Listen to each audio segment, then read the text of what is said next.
binata ka na, bro. Ilan na girlfriend mo? Wala. Good boy kaya. Ay, sus! Ako nubulong para ni mo proud of you, chicks son. Ano ba type mo? Ikaw, Piper, talaga wala kang magawang matino. Kakarating na ng baby brother mo ako. Ano-anong gusto mong Ay, gawin? magka-girlfriend, mami.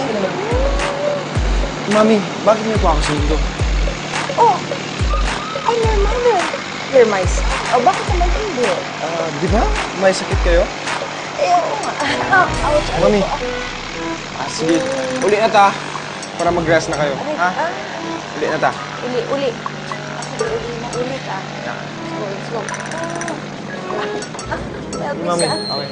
Oh, don't Got you. leave me ever. Okay. Mami.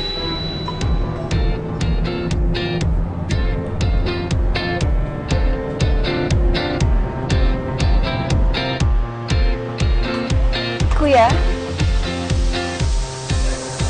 Welcome, Sir Edison! Sir Edison, welcome! Welcome! So tired, but happy. So, how do you find your new house?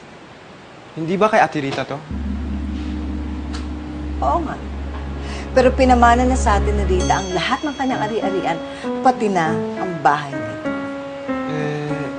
Asa day siya? She's nowhere to be found at siguro matagal-tagal pa bago natin siya mahanap. Kailan siya babalik? May pasalubong ako sa kanya. Pa-thank you ko na lang sa pagbayad ng tuition ko. Huwag mo nang intindihin muna yon, anak. Ang importante, magkakasama tayong lahat dito. Right? Embrace me, son. Sumunod ka na lang sa amin, Piper.